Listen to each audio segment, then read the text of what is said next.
todo depende del concepto que tenemos del ser humano, porque no podemos pensar el ser humano como un individuo.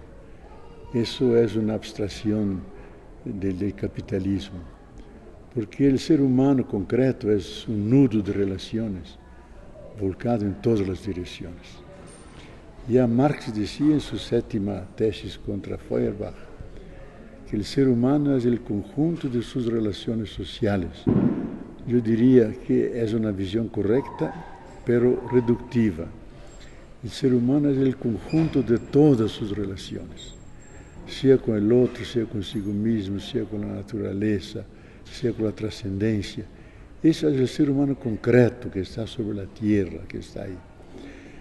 Entonces, ese ser humano tiene entre sus dimensiones una dimensión que es espiritual. Tiene su visibilidad corporal, mediante la cual está presente a todo el mundo, a la tierra. Tiene su interioridad psicológica, sus emociones, sus pasiones, y tiene la tarea de equilibrarse para mantenerse normal. Pero también tiene una dimensión de lo profundo, donde él plantea cuestiones fundamentales, finalmente, ¿por qué estoy en ese mundo? ¿Dónde vengo? ¿Hacia dónde voy? ¿Cuál es el sentido de mi vida? Y el sentido de las relaciones que tengo con la naturaleza, con toda la historia. Esas son dimensiones siempre presentes. Y que para mí es la dimensión espiritual. Y siempre que el ser humano pasa por grandes crisis, así nos dicen los antropólogos, y como estamos pasando ahora, que son crisis sistémicas, donde la totalidad de las relaciones es puesta en jaque. Ahí las preguntas se hacen más urgentes, porque las estrellas guías desaparecen. Y ahí viene la dimensión espiritual del ser humano, que intenta buscar un camino que haga sentido y que pueda salir de esa crisis. Y yo diría más, incluso en la línea más neutral, porque no tiene nada que ver con religión, que es de Max Weber, cuando él habla de la política como misión. Dice, la política en su profundidad vive de una mística, no una mística en un sentido religioso, una mística como un conjunto de ideas poderosas que mueve a la persona a la acción y que la mantiene con esperanza, con resistencia, aunque no realice sus intentos. Entonces el ser humano tiene esa dimensión. Yo creo que en un momento como ese, si no tenemos espiritualidad, no resistimos a los ataques tremendos que vienen del sistema del capital, con su cultura, que quiere colonizar a todos para ser, no ciudadanos, que no les importa, que sean todos consumidores.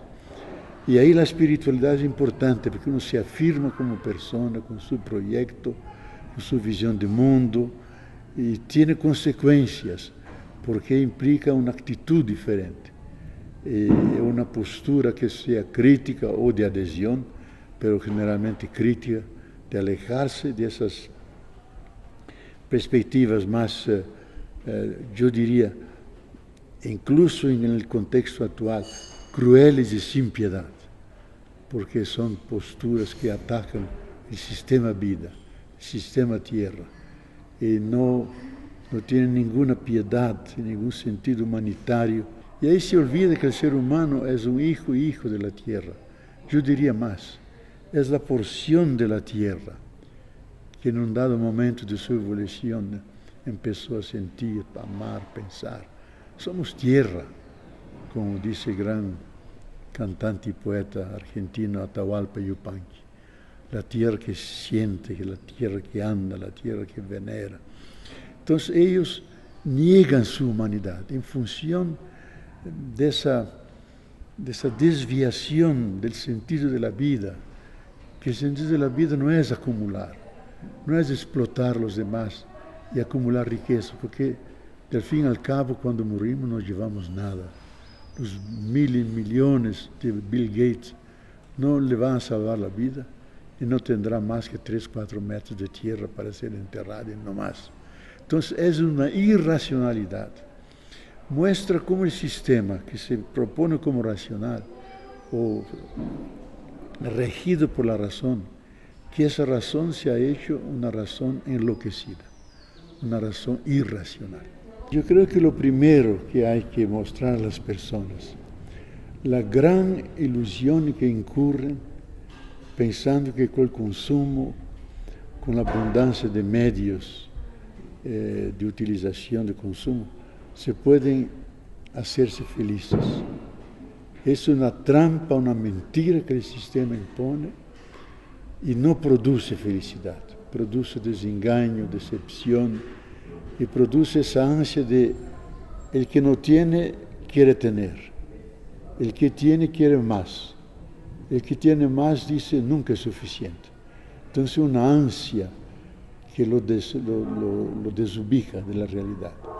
Entonces mostrar que el sistema del capital no es un sistema, o mejor diría, la cultura del capital, que nos induce al consumo permanente, nos hace ansiosos, nerviosos, no produce felicidad. La felicidad no nace de cosas, nace del corazón. Que cosas que no están en el mercado, no están en el sistema financiero, están en la capacidad de sentir, de amar, de tener compasión, de ser solidario con el otro, la dimensión de lo profundo del ser humano. Y tal vez en ese contexto sería interesante poner una palabra que uno no esperaría que vendría de él, que es de Antoine de Saint-Exupéry, el que ha escrito el libro que muchos conocen, El Principito, que han descubierto recién un texto de él, que escribió al final, dentro de la Segunda Guerra Mundial, porque le derrumbaron el avión y desapareció, que se llamaba Carta al General X, donde dice, el gran problema del mundo no sería posible esa guerra terrible que tenemos si los seres humanos cultivaran la vida del espíritu. Y se cultiva la vida del cuerpo, come, hace gimnasia, cultiva la vida de la psicológica y tiene todo un aparato de psicólogos, pero no cultivamos la vida del espíritu que es hecha de convivencia, de fraternidad, de alegría de cara a la naturaleza, de sentimiento de cara al que sufre, por eso la compasión. Si el ser humano viviera esa dimensión del espíritu, no habría guerra en el mundo, habría paz en el mundo. Entonces, hay que convencer a las personas que dentro de ellas hay esa virtualidad. El ser humano es un proyecto infinito, que el sistema del capital ha aprovechado una dimensión que es verdadera, que es la autoafirmación de uno, yo quiero ser feliz, me impongo, lucho, pero olvida la otra, que el ser humano no vive, convive, está junto con otros, está enraizado en la tierra, y la Madre Tierra ofrece todo lo que necesitamos para vivir. Respiramos el aire que tenemos, el agua que bebemos, el suelo que nos soporta. No concientiza eso. Entonces, darle la conciencia de que somos parte de una gran realidad que nos desborda por todas las partes y que tenemos virtualidades que pueden hacernos felices, más humanos.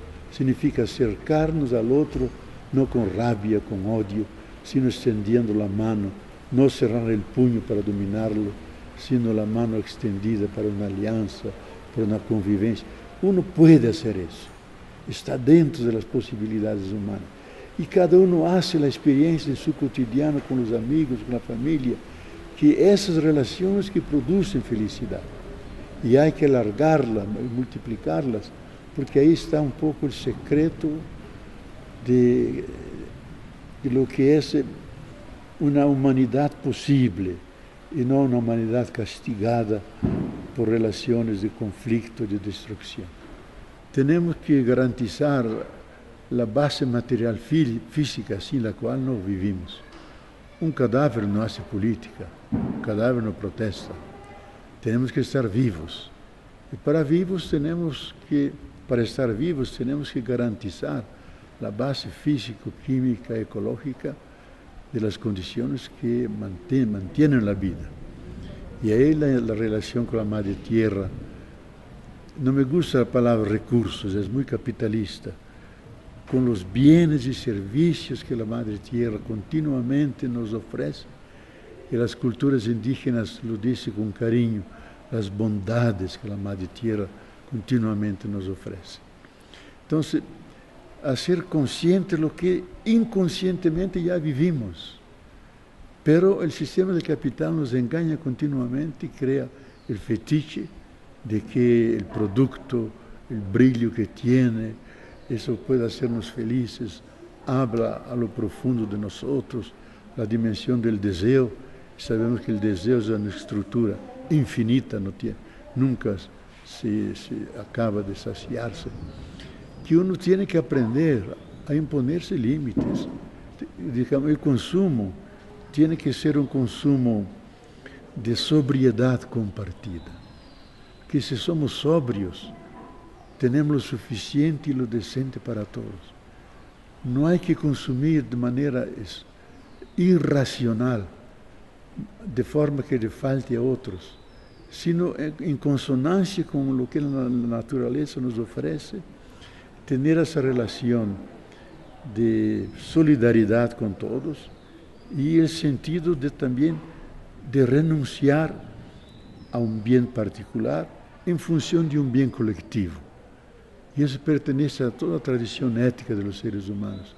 Uno tiene que saber renunciar, porque si me vienen las ganas de agarrar a otro el cuello, tengo que dominarme, porque toda la civilización es hecha para que seamos humanos y no me entregue a los instintos violentos que están dentro de mí, porque somos simbólicos y diabólicos, sapientes y dementes. No por un defecto de creación, por la condición humana que es así. Entonces hay que saber tener la justa medida, el autocontrol, y exactamente eso que no tiene el capitalismo. No tiene ninguna medida, un crecimiento absoluto infinito. Y ahora nos damos cuenta, por datos científicos, la experiencia cotidiana, que el planeta es pequeño, finito y no soporta un proyecto infinito. Hemos tocado los límites de la Tierra. La Tierra necesita 1 año y medio para reponer lo que le sacamos durante 1 año. Entonces la Tierra ya no tiene sustentabilidad. O cambiamos o vamos al encuentro de lo peor.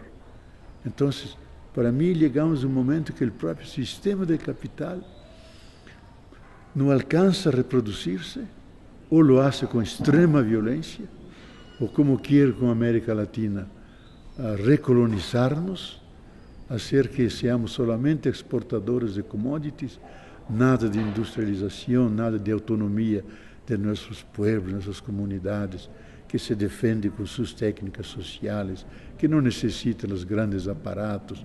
No quieren nada de esto.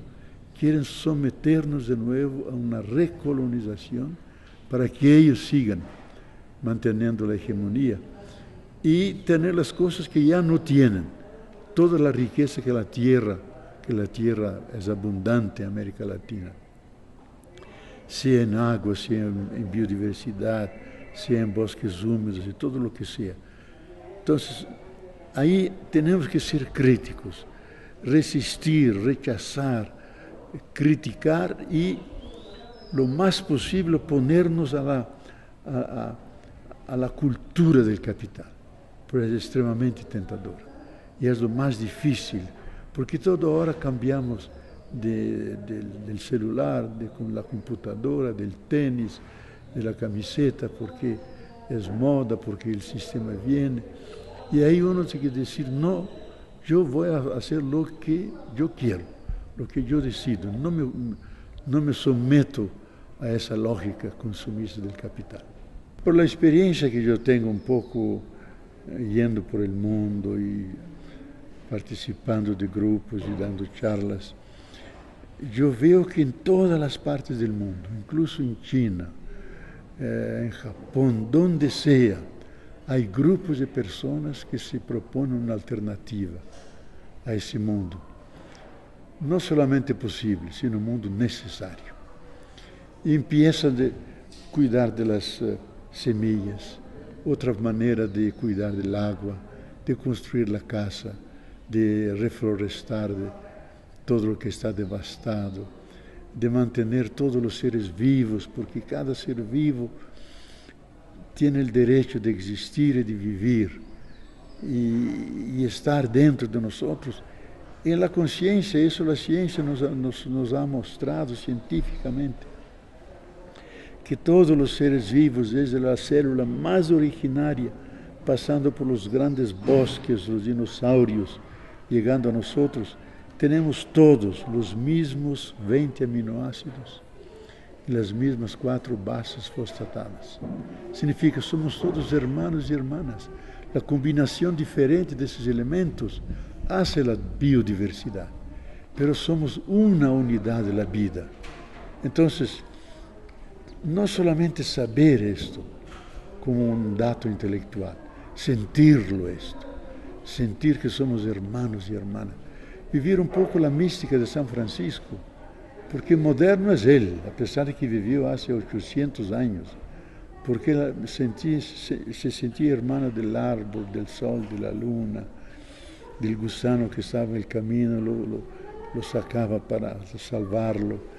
Esa actitud, que era una visión más mística, para nosotros es una visión científica, lo sabemos por un experimento científico. Pero no basta eso, porque eso sería ser víctima de la razón intelectual. Pero hay que rescatar junto con eso la razón cordial, la razón sensible, sentir el otro. La vida que está en él está en mí. Hay que escuchar juntos el grito de la tierra y el grito del pobre. Sentir el dolor de la naturaleza, el dolor del mundo, hacerlo mi dolor. Si yo comparto esa profunda comunión, que es compasión, es una forma de amor, estando de parte del otro. Si uno mantiene esa actitud, yo creo que una parte, hemos empezado por el camino bueno, que por ahí hay camino, hay solución. Y por todas las partes del mundo no tenemos todavía la hegemonía, pero tiene la fuerza de una semilla. La semilla tiene dentro de sí las raíces, tiene el tronco, tiene las hojas, tiene las flores, tiene los frutos. Entonces lo que hay son semillas. Ellos son árboles ya cansadas, que han llegado al clímax, que van a tumbarse y morir, porque no tienen condiciones de rehacer la vida. Entonces hay que creer y tener confianza, esperanza en el secreto de vida que está dentro de esas semillas que están por todas las partes del mundo. Ahí se está preparando la nueva humanidad. Yo tengo mi percepción que todavía no estamos en el corazón de la gran crisis. Vendrá una gran crisis del sistema Tierra, donde la humanidad se da cuenta, o cambiamos o morimos. La crisis pertenece a todos los sistemas de vida. Nosotros, la primera gran crisis cuando nacimos, la crisis de la juventud, la crisis de la decisión de la profesión, del estudio, la crisis del matrimonio, y al final la gran crisis al final de la vida, de la muerte. Entonces la crisis pertenece al sistema de la vida. Y toda crisis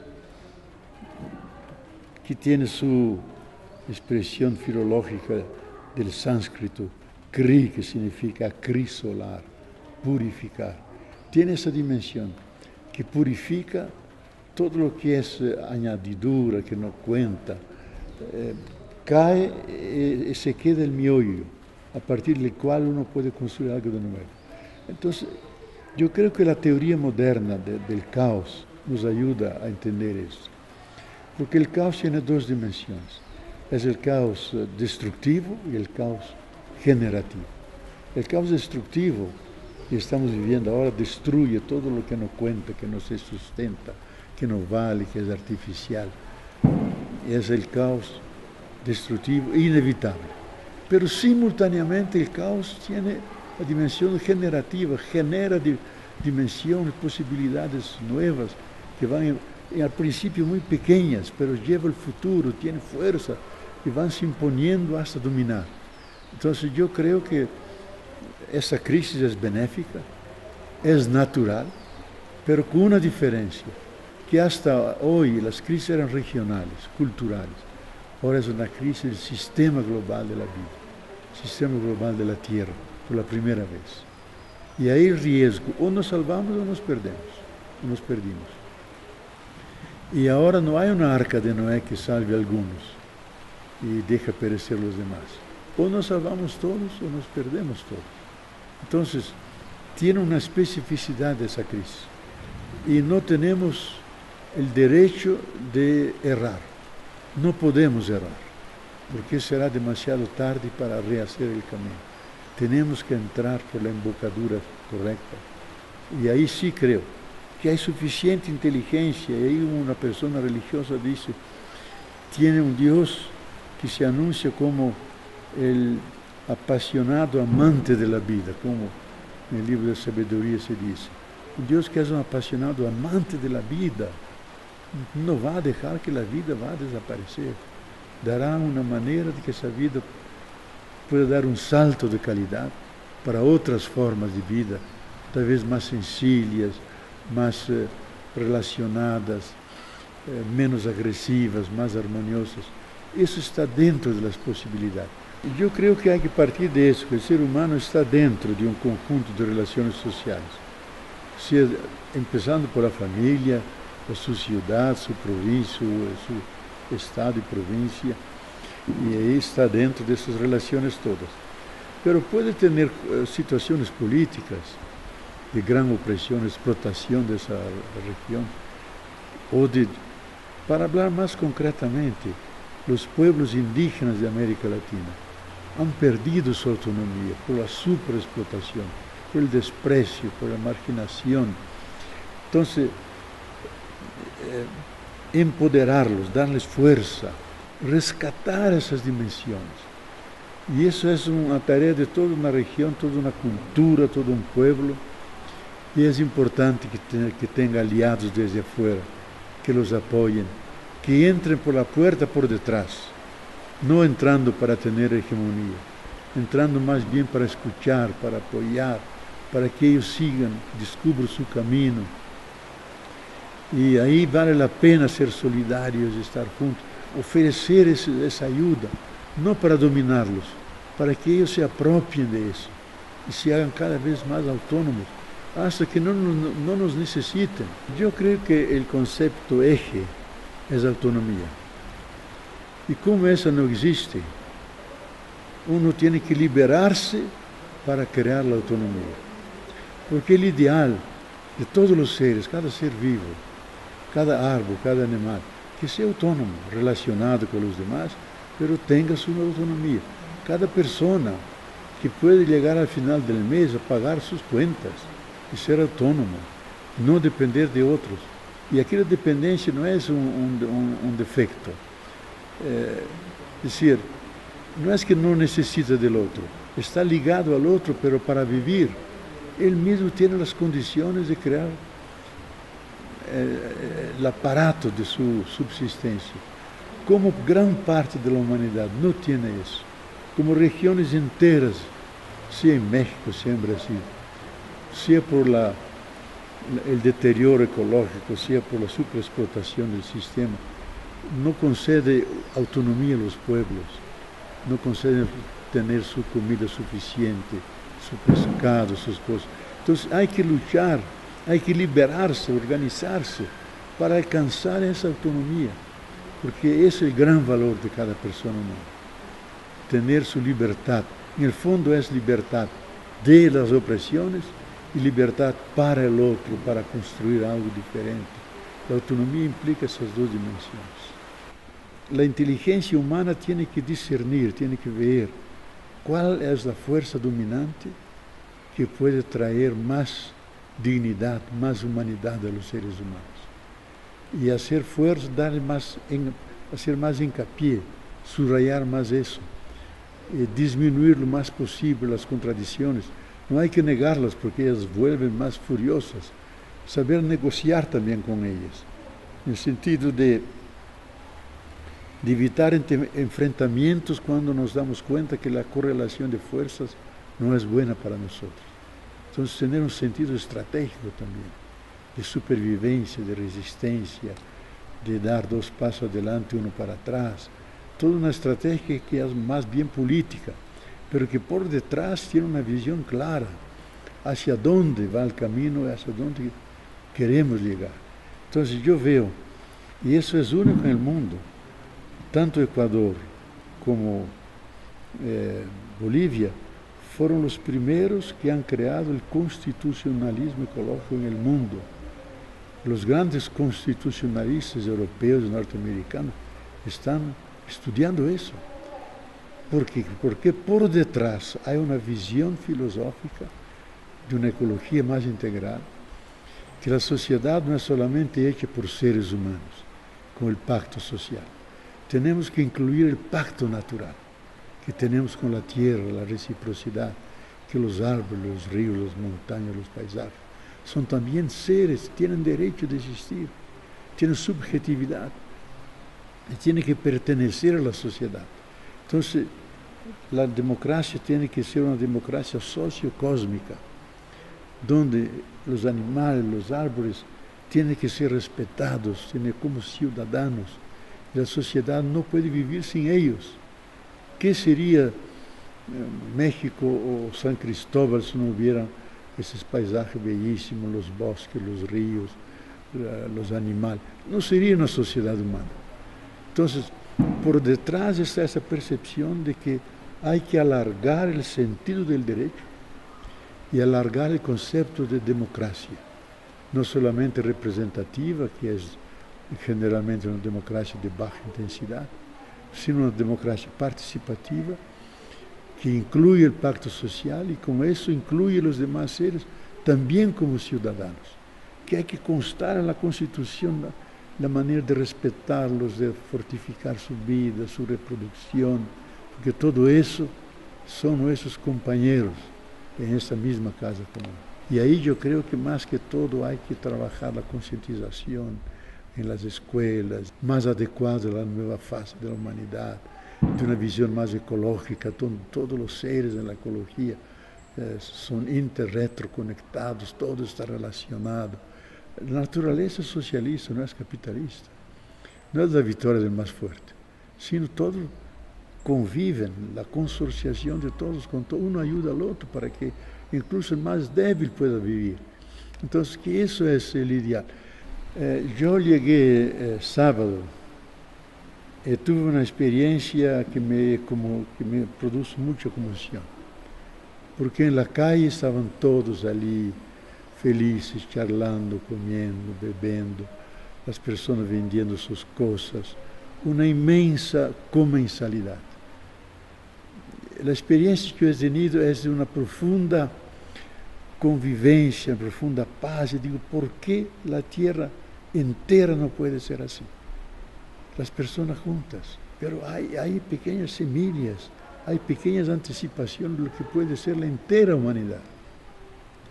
Entonces yo diría, celebren eso, mantengan eso vivo, disfruten lo que es inconsciente y hágalo un proyecto consciente de vivir así de esa forma, de integración. Y junto a los zapatistas que de forma muy consecuente intentan crear una alternativa. Porque el sueño de ellos no es pequeño, no es solamente para México, es para la humanidad. Otra manera de ser humanos en la tierra.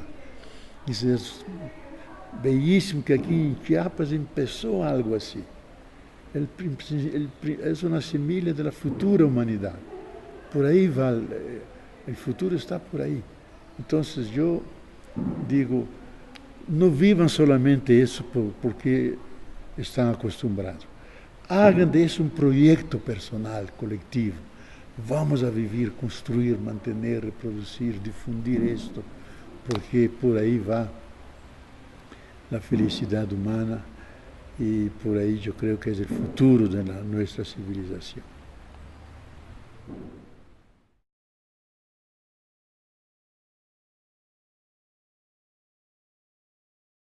comanilel.org. Mirada colectiva.